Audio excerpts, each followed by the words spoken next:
And welcome back to the Constitutionals Podcast. I'm your host, Chad White. If you didn't know, this is the premier podcast for the website cpluscomedy.com. Like I just said, it's a website. Go there. Welcome back in. You hear Maverick still chewing. I thought I timed it well enough. It's 5:36 p.m. on a Friday night. This is episode 362. I fed him. I poured the food. I bought two new. Well, hold on. Because I'm a part of this. If you buy food, if you buy certain food, it's a little expensive. From a local pet food store. A lot of the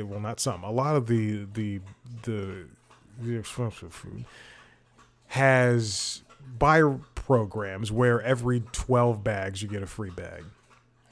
Last week we went in, me and Maverick and I went in, and they're like, your next bag is free. And I was like, I'm so fucking excited. It's going to save me money. But then I thought, I should just buy another bag so that I could be a bag and change ahead, because I had some change of food.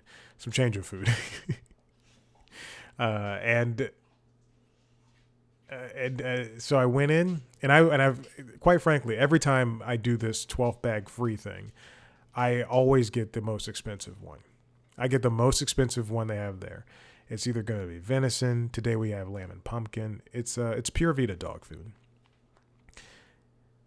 I go in, and I immediately just book it I don't have Maverick with me because I'm trying to get this done before work.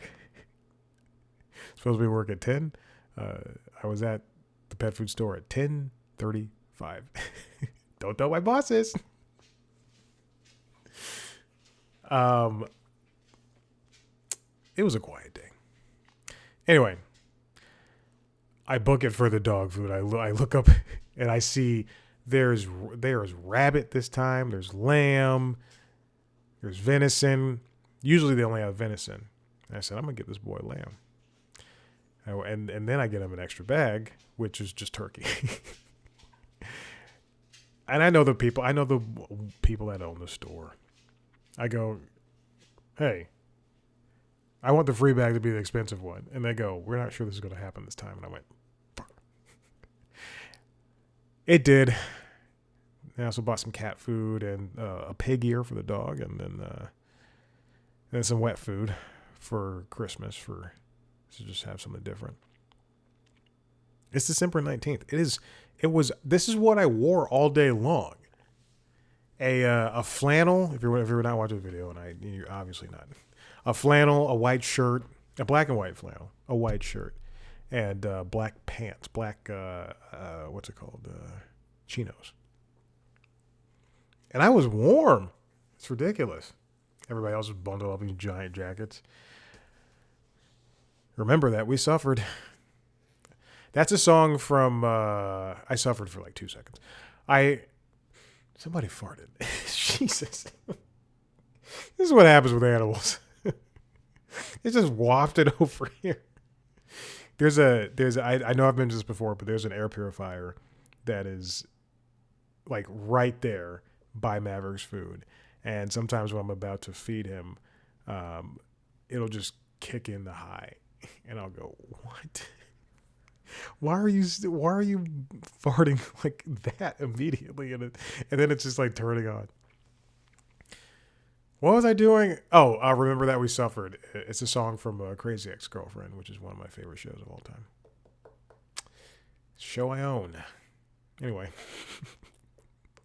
What's going on? I'm watching a bunch of Christmas movies. I have a list of Christmas movies that lives on my Google Keep that I made last year because I just didn't know which ones to watch. And I hadn't touched it since last year. I did not add anything to it, but I did do some rearranging. Here, I think I'll share it. I'll share my list. No, I won't do that. It's too much. But we have regular stuff on there. And then we have some new movies that I just really like. Now you'll people say Elf, blah blah blah, Jingle All the Way, blah blah blah, Muppet Christmas Carol. Okay. I also threw Scrooged on there. Also, yesterday I did a double feature of the Muppet Christmas Carol and Scrooged. Usually I would not have two movies that have the similar premise of the Christmas Carol, but they are so divergent. I think they both work well together. And this year I'm trying something new and pairing them up. Anyway, let me bounce off of that really quick and get into the new movies that I have on here that I'm not saying they're classics, but they are movies that I do enjoy. Family Switch on Netflix is a movie that I just really liked the first time I saw it, and the second time I saw it, I was like, this is still so funny to me. Klaus is a new movie that I enjoyed again on Netflix. It's an animated tale, and I think it tells a very sweet story, and I just really enjoy it. 8-Bit Christmas is so funny, and I laugh at every single joke. And when you get to the end, I'm just, my eyes are just welling with tears. Let's see. I do have Spirited on here. Unfortunately, it is an Apple TV only movie. They just started selling it this year. So, but if you buy it on Vudu or anywhere else, you don't get the two special features that it has. And if you buy it on Apple TV, you get the two special features. Same thing happened with F1. Unfortunately, you can only get on Apple TV or Apple movies. So when I bought the Blu-ray, lo and behold, or the 4K Blu-ray, excuse me. When I bought the 4K Blu-ray, when I bought the 4K Blu-ray, that's where it was. That's where it had to live. And then, The Night Before is also, I will say this with so much certainty, it is probably my favorite Christmas movie. On Christmas Eve, whether I am single or whether I am dating somebody, I watched The Night Before and Office Christmas Party back to back because they are just loud and crazy.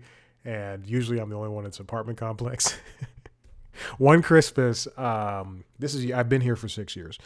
One Christmas when I had Nova, God rest her soul, the alarm, the fire alarm was going off so much. Like in the month of December, I'll say it went off like 3 times. And December like 21st or 22nd, it was very cold outside. It was one of the few cold Christmases we have here in the South, because there's too often am I wearing like gym shorts outside, which I don't do. Anyway,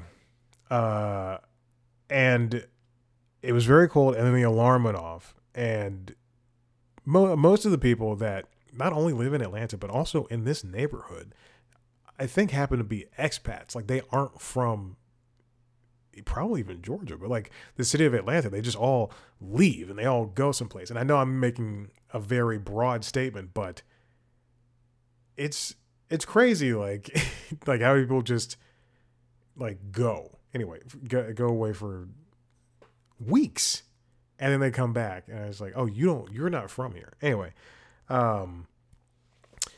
And it was like December 21st, 22nd, and the alarm went off. And I remember because during that month, like the first 3 times it went off, everybody was outside for however long we had to be outside. And then that happened, and I was the only person in the entire building. And it was going off for 15, 20 minutes at a time. And I remember staying outside, and Nova's meowing at me, and I'm just, and she's in her bag, obviously. And I'm just like, where is everybody? Crazy. Oh, and Krampus. I put Krampus on this list. And A Very Harold and Kumar Christmas. I feel like I should pair a Very Harold and Kumar Christmas closer to Night Before and Office Christmas Party, but I don't like it that much. I like to save the movies I really like towards the end. And I try to end Christmas, like the movie watching, on Christmas Day, with A Christmas Story and A Christmas Story Christmas, and A Christmas Story Christmas, that's brand new. Yeah. Okay, cool. I will also watch a very Jonas Christmas movie and oh, what fun. I don't have high expectations, but there weren't a lot of Christmas movies this year. Last year and the year before, I feel like there were Christmas movies. In the same way that there weren't a lot of Halloween movies this year, or horror movies. Yeah, Halloween. There weren't a lot of horror movies. Huh. Mostly because last year I did a horror movie a day. Yeah, because it's 2025. I did a horror movie a day in October, and there were not even stuff that was just new to me. There were maybe like 5 or 6 brand new horror movies. Oh, Smile 2 is so good. I love Smile 2. And Trap is so good. I like Trap. Trap is fun. I don't think it's a horror movie, though. Oh, The Last Voyage of Demeter. I fell asleep during that. House of Spoils. Yeah, that was the last one I watched? Jesus Christ. Oh, The Strangers Chapter 1. That movie fucking blew. All right. Let's get into the final stories of the year. I think I might take the next 2 weeks off. This comes from The Hollywood Reporter. It's written by Scott Feinberg and Alex Weprin.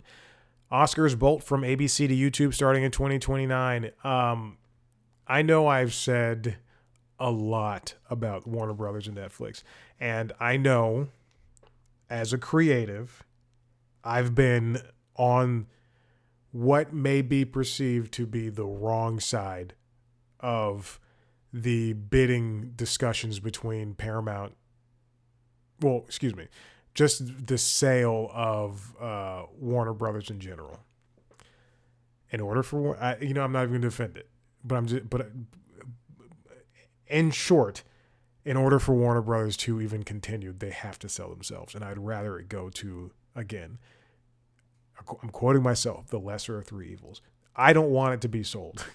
Anyway, I'm not defending myself from anybody, but this is just, I record this show and I think about this a lot. I think about this business shit a lot because I'm an entertainment business news person. So my work laptop is up here. That's why I keep reaching out and like just jiggling. I'm online. The Oscars have been with ABC since 1976, and this move to YouTube in 2029 will last through 2033. Let's take a look at it from YouTube's perspective. YouTube is the biggest entertainment platform in the world. Every single person on this planet, with the exception of probably Russians and North Koreans, has access to YouTube. And I guess China too, like a lot of, like I guess like they block a lot of internet stuff over there. Anyway, people, but what I'm getting at is people around the world, probably even in space, probably even in at the edge of the galaxy, have access to YouTube. And the Oscars, which is still fighting the Oscar so white, accusations of the past 10 years, or, it's been a couple of times in the past 10 years. And just the lack of people watching traditional linear television in general. It's been, why are you coming over here? It's been very tough. Yes, I see you. It's been very tough for them to, I guess, continue and get viewership and traction on a linear platform. It's on a broadcaster. Hold on. I'm talking in YouTube's defense and the move's defense, but it's not something I want. This move will help them get more eyes, and it'll probably get them more advertisers, and it'll probably allow them to do a lot more dumb shit. When I think about an award show on YouTube, I think about the Game Awards, which I discussed last week. And, while that is a very professional broadcast, it's not as highfalutin or buttoned up or professional or formal rather, as the Oscars are, or even the Academy Awards.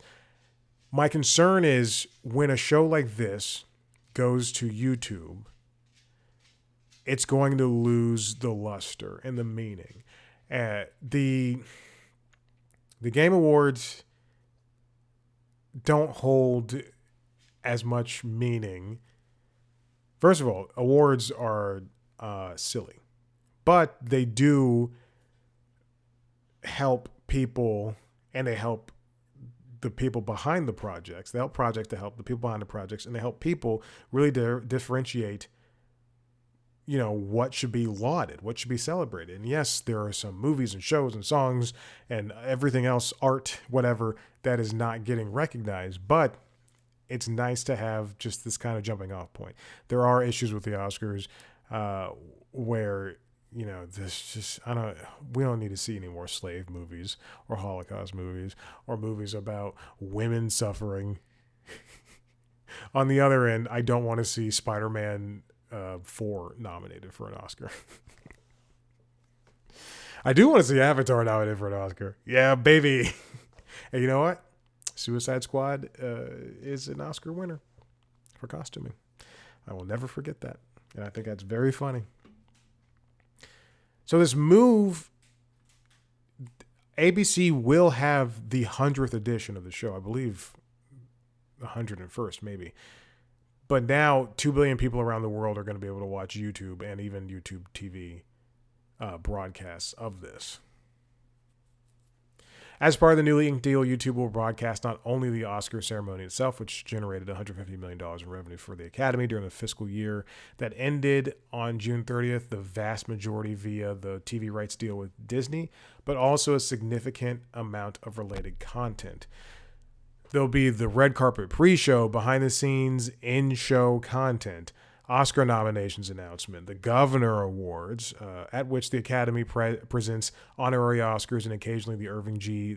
Thalberg Memorial Award and the Jean Hersholt Humanitarian Award, the Oscars nominees luncheon, the Student Academy Award ceremony, the Scientific and Technical Award ceremony, the Academy member and filmmaker interviews, film education programs, podcasts, and way more. That is a lot of stuff. That's a lot of quote unquote content that's going to be available, presumably on the Film Academy's YouTube channel, where people have access to it and can watch all that stuff.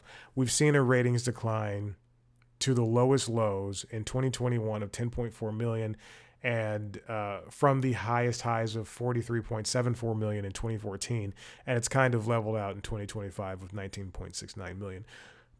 However, this is going to be brand new reach for them. Now, for ABC, is this a real loss?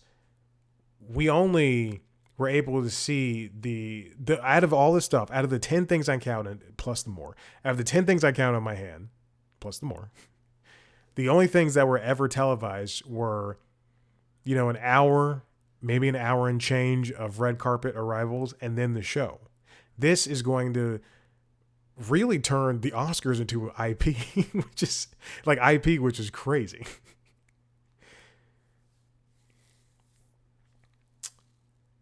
For Disney, the Oscars has been a key part of the sizable portfolio of live events, but also an expensive and depreciating asset.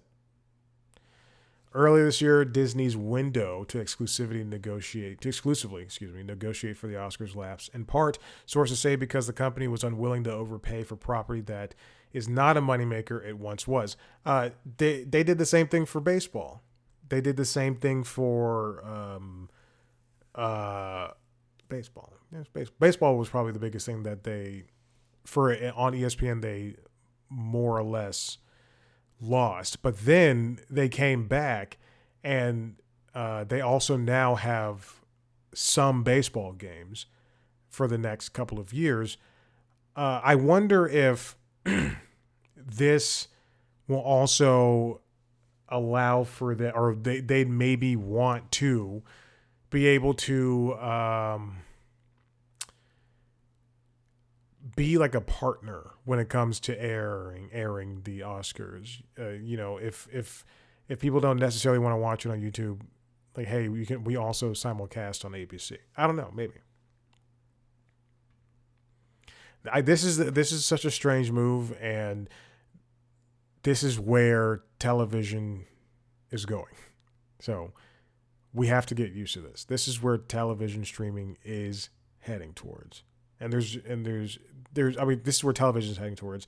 There's no way that we can come back from this. There's no turning around. In the same way that I believe I saw a headline today that said Hideo Kojima, who's a video game developer, he did all of Metal Gear and now he's doing Death Stranding, said there's no going back from AI, and there's no going back from what Netflix wrought.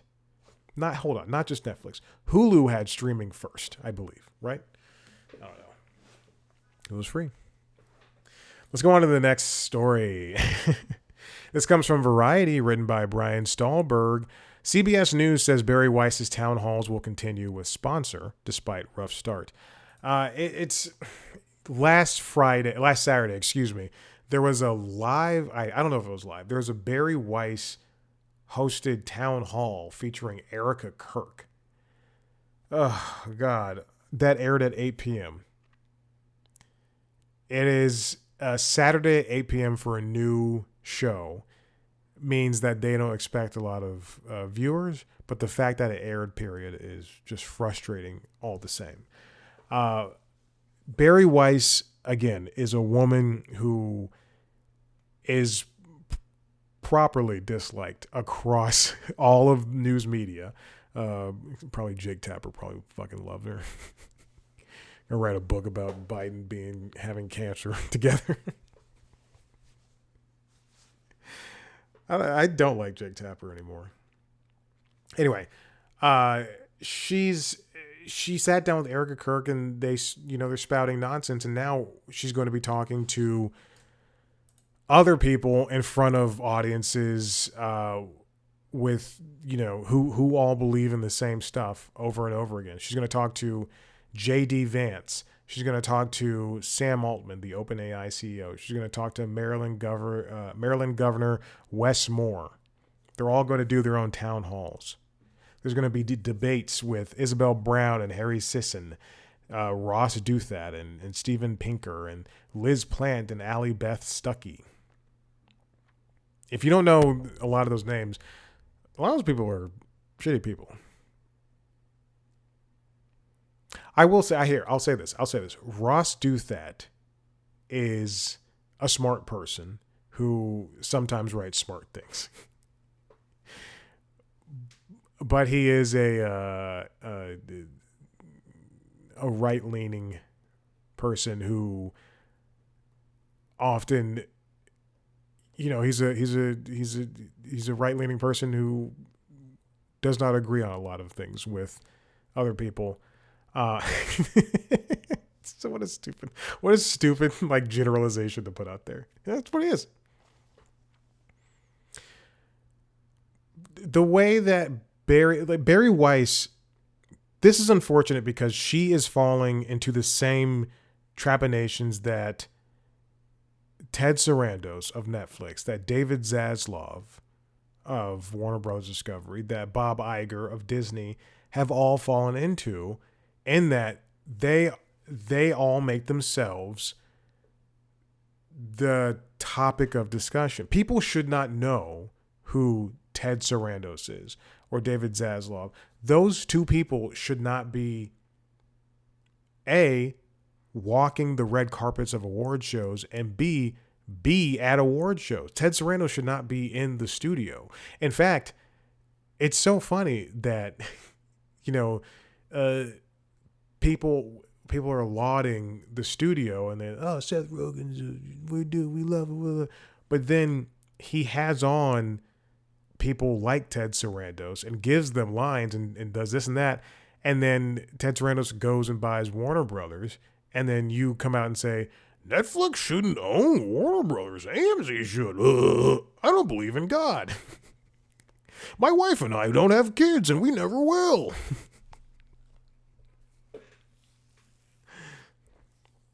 There's a lot of hypocrisy going around. Myself included. But we should not know who these people are. And with what Bari Weiss is doing, she's turning into somebody who she always wanted to be. and she's doing it with ill-gotten gains in that she's been awarded CBS News from writing her Substack, from after being, after leaving jobs where she felt like she was the outlier, when in fact, you're just not good at what you do. Bari Weiss, you suck. You're a bad person. You like to play the victim, and you're a 4. Oh my God. And then she surrounds herself with other people who she deems that think like her and that have viable things to talk about or write about, when in actuality they are all the same type of bad writer. Oh my God, I read through some of the stuff that Bari has written, and I skimmed through some of the shit that's been on that Substack. It's not good. Oh my goodness. This is my biggest issue with people who are self-made reporters, who go into journalism, who write. This is across the board. This is everywhere from Bari Weiss's little Substack to little is fucking successful, I guess, to CBS News, to CNN, to Fox, to NBC, to every to local news. Every single one of these things. People writing little YouTube 40-minute videos or whatever the fuck they're doing. I'm not saying it's everybody, but a lot of people, especially when they're self-made, a lot of these people write exactly the same. And I see it, and I noticed it a lot in video game reviewers or tech reviewers who privy themselves as good writers. When in reality, you're all, and I almost said actuality again, you're all using the same words, the same language, the same verbiage, the same tenses, and it becomes a homogenous way of speaking. I should not be watching CBS Mornings or The Today Show or CNN News Central or Morning Joe, and common internet speak has slipped in where common internet speak has slipped into what an anchor says. I should not hear the phrase, "What even is this?" I don't like that. Have a little bit of decorum. Every news show should be like PBS NewsHour. Dry. Boring. Oh my goodness. It's only because I read a lot and I'm seeing people just speaking in half sentences. It happens a lot with news coverage too. You'll hear and I slip into it too, and you'll hear me correct myself, but you'll hear like Avatar 3 is coming out, really good movie, made over the course of 4 years. James Cameron, and like it's just ending. Let's elaborate. Let's move on. These town halls don't need to exist, is what I'm saying. Fuck these town halls. We don't want to. News should be, if anything, just right up the middle and so goddamn boring. I say it all the time. News should be that just boring meal, a chicken breast, broccoli, brown rice. That's what it should be. Now I'm not averse to getting a lot of wonderful, enjoyable. Hold on, I gotta just close this. Yeah, I just closed the MacBook. I'm done. And now I'm not averse to getting the wonderful, enjoyable, delicious meal, but it's got to come with like the trade-offs cannot be too dire.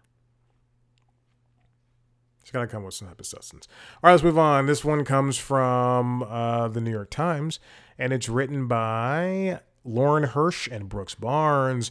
Warner Brothers says Ellison's misled shareholders and takeover bid. It's official. Warner Brothers has rejected the Paramount bid. In fact, the Paramount counter bid, I guess, the hostile takeover. In fact,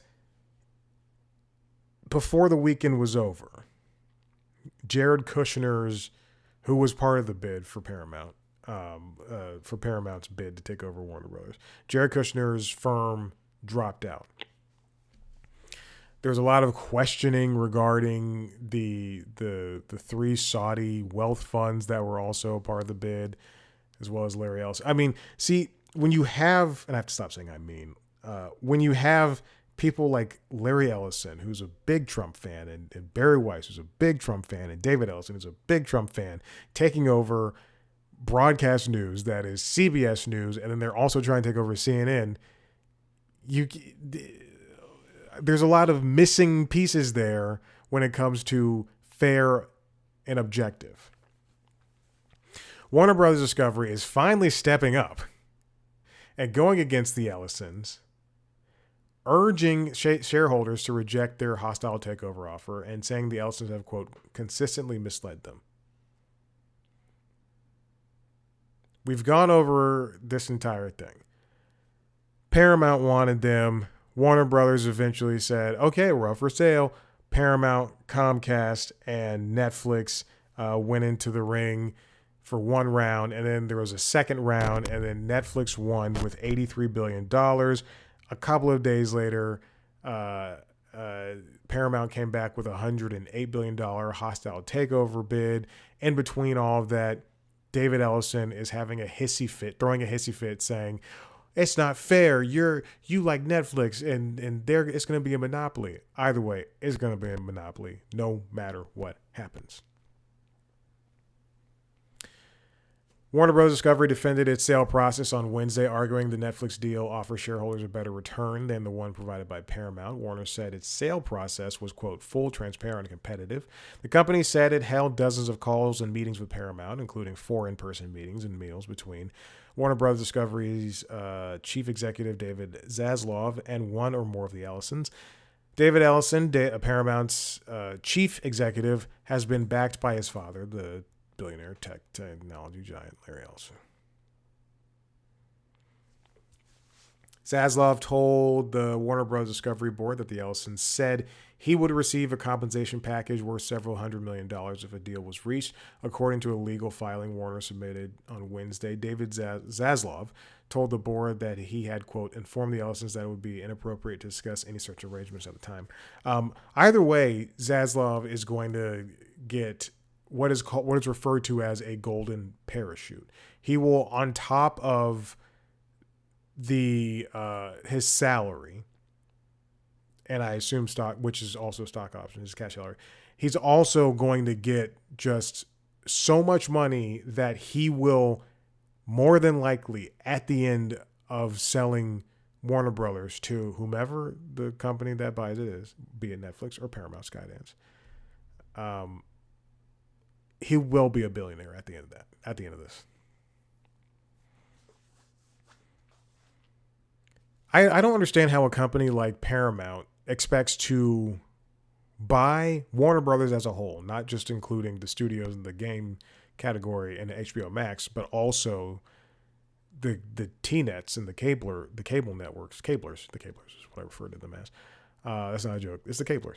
That's what we said when we were at CNN and Cartoon Network. We referred to the cable networks as the cablers.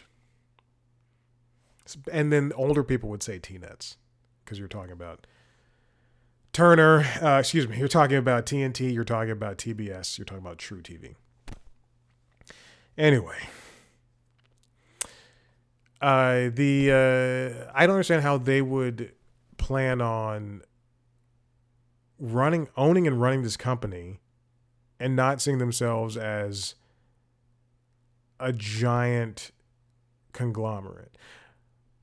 I did see a headline that said if this deal with Netflix goes through, then Netflix will have higher than Disney's 18% of the streaming market or whatever, which is crazy. But also, this, regardless of what happens, there's going to be redundancies. Netflix's, HR team of 16 people or however many people that they have is going to probably be favored over Warner Brothers team of 20 people, and they'll be let go. It's all garbage. It's all garbage. Hey, speaking of Warner Brothers, this comes from The Wrap. It's written by Corbin Boyles. Starz placed $25 billion bid for all of Warner Bros. Discovery's cable networks. They also bid for 20% of WBT studio stream businesses.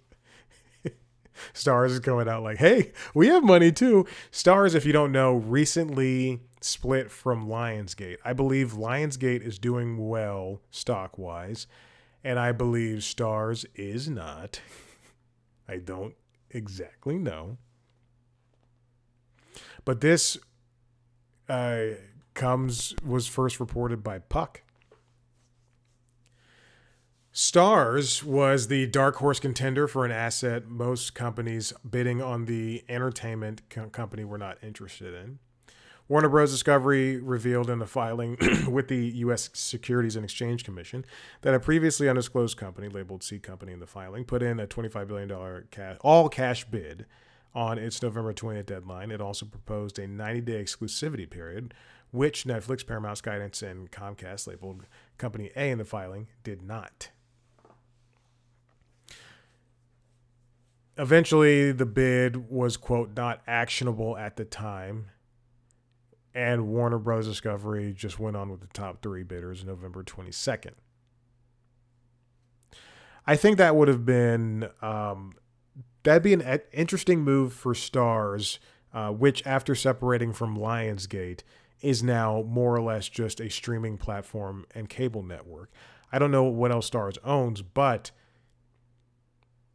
turning into a cable channel provider and then, probably bulking up the Starz streaming platform with the likes of Cartoon Network shows and CNN and TNT and TBS and True TV stuff would make it an interesting, still niche place to go, in the same way that AMC Plus and other streaming platforms of the same ilk are very niche, as opposed to Disney Plus and Netflix and Paramount Plus and HBO Max, which swing for and Prime Video, which swing for the fences and aim to get up everybody. Star CEO Jeff Hirsch previously told The Wrap that he wanted his company to, quote, be additive to networks he believed were too linear focused in a digital age. Now, Starz reported a $53 million loss in its third quarter, missing Wall Street expectations, and revenue dropped 8% to $320.9 million. It reported a loss of 130,000 U.S. subscribers for a total of 17.5 million, driven mostly by linear subscribers cord cutting. Linear subscribers also dropped by 240,000 to 5.17 million, while it saw a streaming increase of 110,000 U.S. subscribers for a total of 12.3 million. I think this would be a good move. If not getting the T-Nets and the other cable assets, it'd be interesting for them to pick up things that aren't necessarily as big. And as I'm reading here, Starz is interested in buying the A&E Global Media company, which is in charge of Lifetime and the History Channel. But these merges are what's ruining the industry and really creating the lack of jobs for people. So, maybe not. And finally, this is the last story of the year. This comes from Tony Maglio's at The Hollywood Reporter. Nearly 92% of the top scripted streaming series come from white creators. UCLA's diversity streaming report is back. The Diversity in Hollywood Hollywood Diversity Report presents streaming television in 2024 is back. We've got 91.7% of the top scripted shows on streaming having white creators, which is even more granularly. 78.9% have white male creators, and not all of them are Taylor Sheridan. Anyway, it's I didn't say that. That was from the thing. I did the fake laugh though. This study from UCLA looks at 224 scripted series across the 250 top television programs. So that will include your Stranger Things, the Duffer Brothers, white. That will include, I don't know. What is that show? That will include Task, which I assume is a white created show. It's the diversity is tough for this industry, and to put people, diverse voices in charge and keep them in charge is something that companies a lot of times don't go with. I think it's kind of like this when you're applying for a job, and whether I have 10 years of experience or someone 10 years younger than me has 5 months of experience, sure, they could just want to go with that person because they are cheaper, but they also probably want to go with that young, presumably white person, male, because for any other reasons besides hiring a black male. But again, that could just be me putting on my feelings of how these companies friggin' hire. Of those 27, of the 224 shows, 27 had Black, Indigenous, and people of color, I will not be saying BIPOC, creators. 49 had a female creator, and 2 did not have a clearly identifiable show creator. Okay, because there's not really executive producers in a sense of rule. Okay. I thought they were trying to be like, we don't say gender. It's a largely white industry, and getting people in front of and behind the camera is not often a big move for companies, for a Netflix, for a Discovery, for Disney, whatever. I wish companies would want to do that, even though they say they do. I wish they would push more for it. I'm sure that a lot of these shows are great. A lot of these shows aren't. But wouldn't it be fun just to try? Women in leading roles slipped from 39% last year to 34.3%, and just 8.3% of the top shows featured women of color as leads. Coincidentally or not, 4 of 5 leads were white men, pretty much exactly in line with the white male creators stat. I think about this all the time. If at any point in a movie and a TV show, you write in the line, "Get your white male ass over here," then fine. There should be a white male character. But other than that, you could have an Asian dad and a Latino mom and a couple of black kids. And you could say, and you could establish and say, this is our family, and that would be it for me. I'd be like, great, that's the family. I don't need to know anything else. We keep reinforcing these ideas that shows have to, and movies have to look exactly how they once did in the past. That, what was the what's that Christmas movie with Eddie Murphy? And let's see, Christmas movie. Candy Cane Lane. Candy Cane Lane, when that came out in 2023, I was excited to watch it. And then when I watch it, they have the black couple, they have the Latino couple, they have the white couple. And I'm just thinking, why does it have to be this way? It doesn't. It truly, sincerely does not. It is. You don't have to be put into these cookie cutter elements. We can be different. Especially if a movie is like a sci-fi movie. It doesn't, or a sci-fi TV show. We don't have to, if a movie's a sci-fi TV show, it doesn't have to be what we prescribe it to be. It can be anything. It doesn't have to be what we normally prescribe it to be. It can be anything we want it to be. All right, that's it. I'm done for the year. Listen, if you like what you heard here. No, I'll say this. What an excellent year for entertainment media. The business side really wavered, unfortunately. It's going to take a lot of changes in order to right the ship. That is the entertainment industry. I want to see diversity. I want to see the AI just kind of be pushed aside. The actors and the producers that have voices should use them. And I just recorded Late Night Lately, where I did lambast Stephen Colbert and Jimmy Kimmel for not writing jokes or telling jokes and just having their audiences clap to everything and Jon Stewart to everything that he's saying. But in the end, I am glad that they're using their voices to voice dissent against the current presidential administration.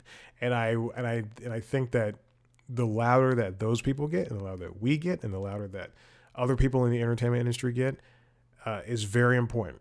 And to keep all of that going, and not to when some little shit happens, sometimes you gotta let that shit go. Or go even harder. But it's very important that we don't just let Netflix own everything. We don't just let Universal Music Group say, hey, let's use some AI to make songs. We go see every movie in theaters, whether we're interested or not. I understand money is a factor. I don't have any money, and yet I'm going to go see Avatar 3 in Dolby Atmos on Christmas Day, and I'm spending the $22 fucking dollars. Unfortunately, I spent to go see Wicked. I spent my last $5 certificate. Oh no, I think I earned another one because I spent $5 there again. Anyway, whatever, who cares? But we have to keep pushing and we have to keep fighting, and it's very important that that we continue this industry, because it is not just a place to escape. Music and television and painting and all this shit and video games is not just a place to escape. It's a place to remind ourselves to be grounded, or to have great imaginations, or to just live in this world where we're so fucking lucky to wake up every goddamn morning and eat Trader Joe's JoJo's and buy candy canes and go see Avatar 3 at 9 a.m. on Christmas Day. You know, when people are with their families, I'll be seeing Avatar 3. I'll work out for 3 hours and then I'll go see Avatar 3.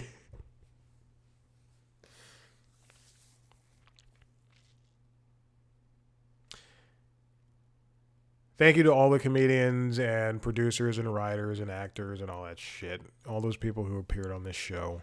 Hopefully we'll get twice as many next year. I've already sent out a lot of emails. Do you think anyone's responded? Some people have responded. I'll say that. If you want to see, thank you for listening. If you want to see every interview I've pretty much ever done, it's on cpluscomedy.com. It's a brand new website that came out several months ago. What it lacks for in looks, it makes up for in stuff to fucking look at and listen to and read. Go there to see excess episodes of News Time, and it is coming back next year. It's on the calendar. It's on the schedule. Everything's ready to go. I just have to have ideas and I have to write it down. If you want to see all the interviews, go to YouTube, cpluscomedy.com. You can see the written interviews. The archive is here. The videos are here. If you want to listen to all the podcasts, they're all there as well. If you want to see video version of the interviews, go to youtube.com/C+comedy, where you can see video version of this show as well as the other podcasts, Late Night Lately, the Late Night Show, and LinkedIn Logs, the Jobs podcast. Subscribe to those shows wherever you get your podcasts. Go ahead, do everything. Follow us on social media, TikTok, Instagram, and Twitter. Not Twitter. TikTok, Instagram, and Blue Sky at C++ Comedy. Me on those platforms at Chad Black White. Thank you again to the following people: Sally Ann Holm, Mike Kaplan, Tiffany Haddish, Ben Katzer, Gabby Gutierrez-Reed, Josh Donovan, Fabrizio Capano, Jim Tooze, Julie Seibaugh, Jennifer Irwin, Felix Wolf, Jeremy Alder, Jocko Sims, Gabe Malika, Melissa Roxborough, Matthew Davis, Andy Woodall, Alexander Hogue, the cast of The Hunting Party, JJ Bailey, Mo Collins, the cast of Night Court, Matthew Broussard. Thank you so much for listening. We'll see you next time. Bye.